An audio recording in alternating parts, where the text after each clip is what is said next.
Howdy, folks. Cmdr.Trusin here with CaptnBarbosa, and we are the Astro-Nots today. Astro-Nots. Yeah. What's up? Today we're going to talk about Void Crew. We just jumped out of a session Yeah. after their 1.0 launch. So And had a good time. Yeah. Astronauts, a space-bound team, navigating galaxies from our PC screens, exploring new worlds and cosmic sights. Join our crew and enjoy the flight. So we just popped out, man. 1.0 Void Crew. We were playing this since alpha beta? I forget when. But Yeah, it was early. It was pretty early, if I remember. It was kind of rough when we played last. I mean, it felt repetitive and not really fulfilling. How'd you feel this time out? well, a lot of the things did work. I remember the scooper. Like I was always the pilot, and I'm like, come on, scoop into the ship. And now they have the scooper working real well, which I'm happy about. Feels good. I didn't even touch that thing this time. Somebody else was always there with it, so I got very. And I remember you could pass like sheets outside, like it was a two-way thing. I assume that still exists. We just didn't really use that mechanic this time through. I'm not sure. I'm always the pilot. I don't know what's going on except me trying to dodge bullets and angle you guys. I really have been the pilot. Like all my time in this game has been the pilot, which I don't mind. But then I kind of do because I do like jumping out of the ship. So I feel like you guys have like a really good time when you jump out of the ship. It's hard. You should definitely not pilot next time and do some away ship or onboard ship stuff at the very least. We were joined today by a couple of guys who were more, I guess, seasoned. More seasoned with it, and so I really kind of got lost because a lot of the heavy lifting was just being done. So yeah, I know there's upgrades and did you even have a forward shield? Was there a forward shield? No, I did not have a forward. Yeah, it's just a lot there going on. Let me explain that mechanic so people know. So for those of you that haven't played Void Crew yet, this is what I call a vessel co-op. I'm really going to make that a thing, I promise. I put that in their Steam tags. So you guys get a ship, and depending on how many players you are, you can go for the bigger ship or the smaller ship, and you can kind of control the features on the ship, like where the shields are, where the weapons are, what weapons you're using, and then you can upgrade the weapons on the ship, and that's all good for like the combat and like the playstyle that you want to go in as the ship. I love these types of games because of the chaos that happens once you get into a little bit of trouble. Very similar to like Sea of Thieves when the cannonballs are hitting the hull of your ship and you got to fill up the holes and bail out the water. Same thing happens on the spaceship. I think it's fun. I think it's chaotic, and I let Trusin do all the work. Yeah, a big difference between Sea of Thieves and Void Crew is, I think, the asymmetrical progressions. So, in the sense that there's like an engineer, there's a gunner, there's a pilot, and anybody can sit in the pilot seat, but it's probably the best idea to just let the pilot do that. But if everything's solid in the engine room, the engineer in a pinch can jump on a gun, and vice versa. The gunner can hop out of the chair and fix some things if he absolutely needs to. So I like that aspect, but I like that people are specialized in their roles. I love that asymmetrical gameplay, and I wish more games would do it, especially in the realm of vessel co-op. If you're a vessel co-op game and you do not have asymmetrical progression, you're missing out on a huge, I think, grab of people that want to feel like they're special at something. Let us have that feeling. That's what I was just gonna say. Like for instance, if you're Sea of Thieves is the most generic. Like Sea of Thieves has like almost zero progression on gameplay. You play it for the sake of playing it and get some rewards.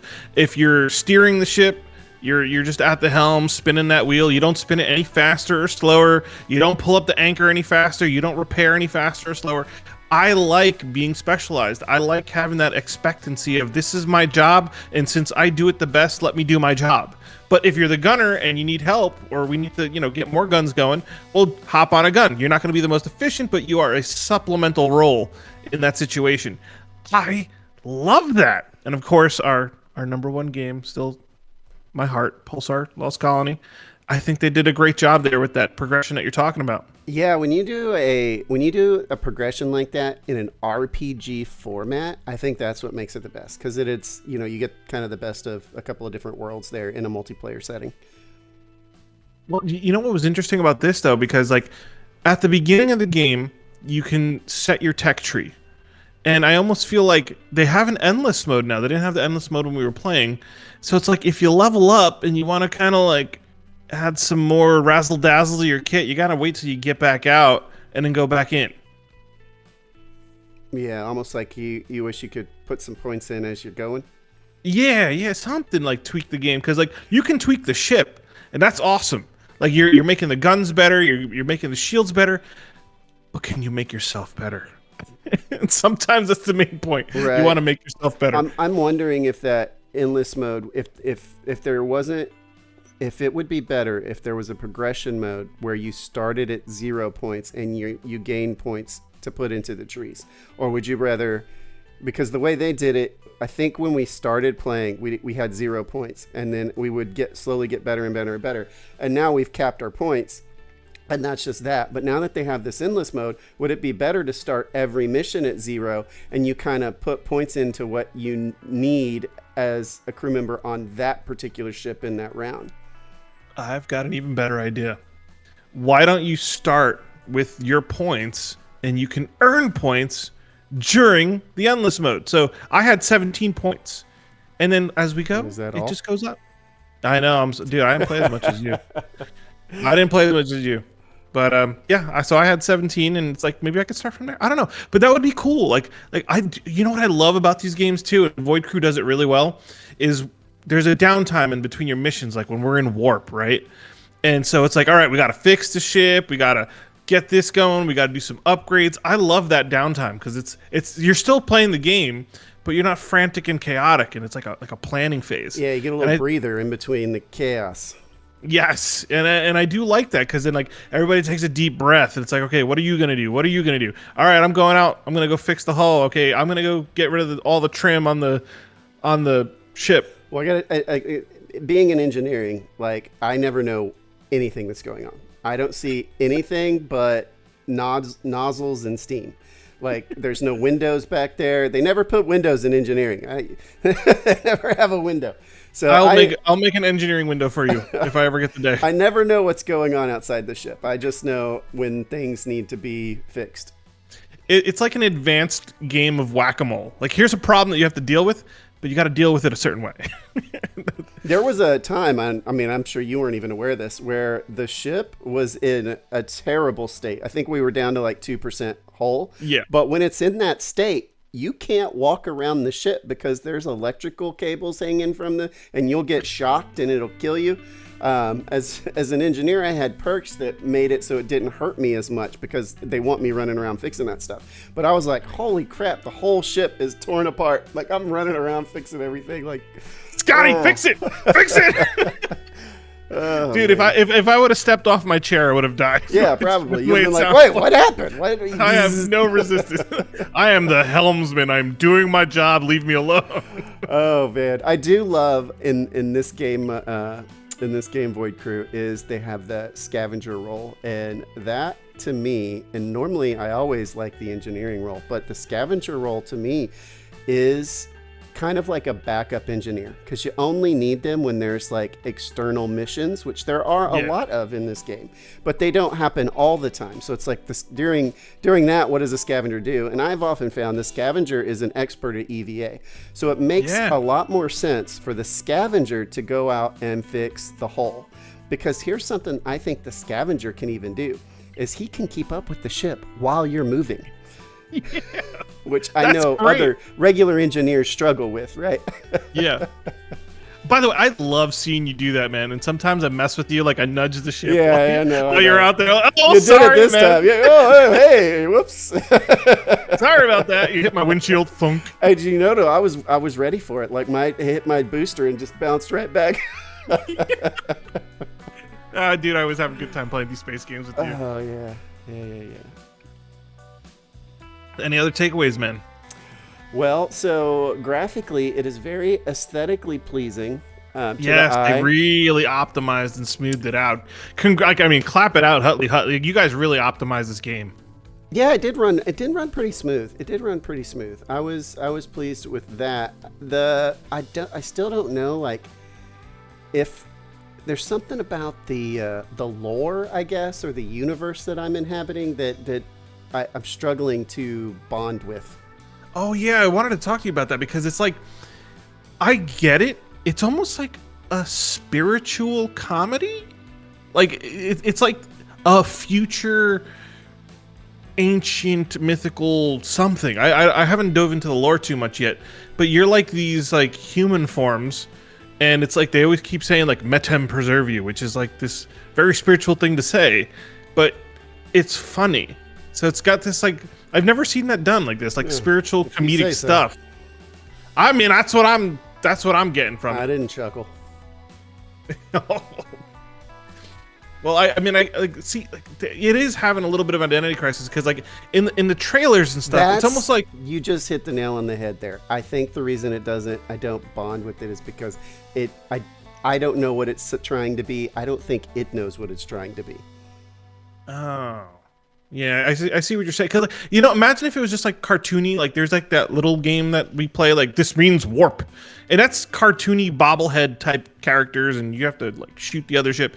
It's meant to be funny. When the ship gets hit, their bobbleheads fall around and all over the place. Like you're kind of laughing at the situation, and you have like these like overly like loyal, dutiful beings they have like funny masks and stuff. So yeah, I think there's a slight identity crisis there. Like, are you guys going for like true like culture awesome, or are you going for the comedy? And I don't know, the midpoint on that doesn't seem to hit either or. It looks so good, so you can't aesthetically. There's not the humor there, like you were saying with like the bobblehead thing.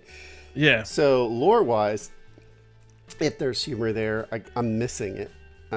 So it's just a bunch of robotic monks running around. I don't know. I don't Biomonks. I'm gonna have to do so. I'm sorry if we're butchering the purpose of your game, Huntley Hut. It's just it is confusing. We like it. There's parts of it we absolutely love and adore. I'm just being honest. I'm speaking my mind here and saying. Yeah, like, are you being Galaxy Quest or are you being Star Trek: The Next Generation? Like we need to know. Well, I guess we don't need to know, but we don't need to know. It's fun. Yeah, we'd probably still play it. I'm kind of excited to. I think experience some more of it. I think I'd like you to not be the pilot. Yeah, maybe go on a little way mission, little outside ship action. I love the EVA action. Well, and there were like moments there where like when you EVA, you can turn the power on to like an old abandoned gun and like help the ship from whatever station you're on. Yeah, that's sick gameplay. But like, that's awesome. You might run out of air if you're not the EVA specialist. So yeah, no, like, I'm joking out here, guys. I love as the pilot, when you guys request like you need that pickup now, whether it's like the air or whatever the case may be, there's something in me like that like paternal instinct. I'm like, I'm gonna save you, and like I spin the ship around, I put the door as close as I can to you, and then I see the little person jump in third person. I'm like, I get such a rush when I do that for you guys. When he said he was out of air and I saw you moving into position, I flew right in. Like I was like, I know this song and dance. I'm getting on, and he didn't even move. And then you're like, did you not get on? You had to go back and get him again. Yeah, it's funny. I could see your jetpacks, and they made a good job making the little jetpacks and the readability because you're tiny, but I could still see exactly where you are. So again, clap it out for Hutley Hut, like that you could read where the characters are, even though I'm like third person, big ship mode, a lot of space and stars. And I saw you go like you just like zooped right into the ship, and I see him still moving. I'm like, get on! We're getting shot at. There's bombs coming. This is like your only opportunity. But look, the chaos and the gameplay is fun. I do wish just slightly that there was some adversarial thing you can do while you're the EVA guy. Like if there's like I don't know what the opposing race is in this game. They're fun to shoot at. We don't like them. But like if there was like little creepy crawlies or something that you could like bonk, because there's no guns. Right. But if there was like a melee, so like while you're in like one of those like space stations or something, you could just bonk them. Like, oh dude, behind you, bonk. You know, like just hit them with something. I haven't run into anything like that. All your EVA stuff are going to be like electric fields or fire fields or, you know, elements that you have to deal with and survive. Yeah, I see. And like, I mean, if you add like, you know, I'm just gonna call it the bonk, because if they added like a bonk to the game, like imagine like I'm at the helm and for some reason the helm just kind of like shut off. I could just bonk it and bring it back to life. You know, like there's a couple things they could do with just like being able to bonk something. And I would love adversaries, because like if you go to like that little abandoned space station and it's quiet, you know, you want that like little alien feeling. And then all of a sudden, like something's around the corner, it just pops out at you. You get like a nice little scary rush, bonk, and then move on with your life. Like boarding, like you get boarded, you know. Yeah, I mean there's already a lot of chaos on the ship, and I'm not even part of it. You're the like, main part of it. There wouldn't be chaos without you. Well, I already hear you guys running around. I need a box. I need ammo. We gotta crush this. Oh my god! Like can I have the boost, please? Like I love the chaos, and adding things on our ship to that chaos. Like you know what though? That could be the penalization, because you don't freeze to death. It was negative 60 degrees in the ship, and you don't freeze to death. I wasn't real sure why we were doing that. They said something about it helps. It cools off the lasers. The lasers. Oh. Yeah, it cools off so the guns could repeat more. Well, I kind of wish then there was like ways that you could like segment the ship and just air out parts of it. Yeah. Or there didn't seem to be a negative impact for it being cold though. There's no like blast doors. Like if you play Star Citizen, there's like a door every 10 feet. God, yeah, like bonk door, bonk. Sometimes I'm all like, as a player in the game, can we just choose to dismantle doors that we find unnecessary? Yeah, can we just leave them all open until we think we got boarded or something, and just do a lockdown? Or one thing is you open your cargo. Anyway, let's not talk about Star Citizen right now. I want to talk about Void Crew and how like they just left the airlocks open. Like there's no penalty. Like yeah, I feel like too having like your ship in a vacuum should make you move slower or something. Or maybe even like turn gravity off, so like you're having to go from wall to wall or something. I don't know, like some kind of. And I feel like it used to hurt you. Yeah, like I'm sitting there on the bridge piloting at negative 60. Yeah. Negative 60. Yeah. I've snowboarded in negative 42. That's no fun. Damage with that, and maybe they remove that, and now that's why it's okay. But so I think there should be some kind of trade-off, and if it's small health hits, that would have been a good trade-off, because it's like you can't operate in that environment indefinitely. Like it's a trade-off. Like you're in combat in the heat of the moment, your guns are running hot, let's vent the ship, cool it down. Yes, that makes sense. You know, and then we can only run that way for like 5 minutes before we're all starting to die. Or freeze. Yeah. So, you know, but that I think needs to be the trade-off with there. So it's kind of like too, they said something about letting the breakers trip. And I didn't really understand why we were letting breakers trip, but something about we did more damage. We'll got to figure that out. Is that a perk? That might be like a gunner perk if the breakers are tripped. I don't know. It didn't make. I don't know. We're beta players returning to 1.0, and I'm sorry I didn't get all the details. I just want to say I had a great time. I still think this game has a lot of potential, and they can keep developing for it. And it's funny enough. I can't wait for like a good streamer to get a hold of it, have a good time with a crew, get some attention on the game, because the gameplay is fun and chaotic, and I feel like they can just still keep adding to it. We should do an Astro-Nots story mode. What does that sound like? I don't know yet. I'm fabricating it in my head. Okay. Well, you know, I think we should do a follow-up to Void Crew, because I'm sure they're going to keep adding to it. Yeah, after we get some more hours in, too. Yeah. So we'll do a follow-up. I'll learn the lore more, and we'll see what that that breaker was all about. Yeah, sounds good. Hey, man, I had a good time. Looking forward to playing with you. I can't wait. We got theme music? Do we have theme song music? Yeah, we always have an outro. All right, man. Oh, before we go, I just want to remind everybody to like and subscribe to the channel if you like our content here. We are very big fans of the vessel co-op genre. I swear I'm going to make that a thing. So if you like Sea of Thieves, Jump Ship, Pulsar Lost Colony, this means Warp. There's so many games that are... Yes! And Star Citizen is actually... Yeah. So we love that. And we're trying to find games that do that. And anything you can do to help the channel, thanks a lot. All right, how about some music, man? Play it. Play it. We're Astro-Nots, a space-bound team, navigating galaxies from our PC screens, exploring new worlds and cosmic sights. Join our crew and enjoy the flight.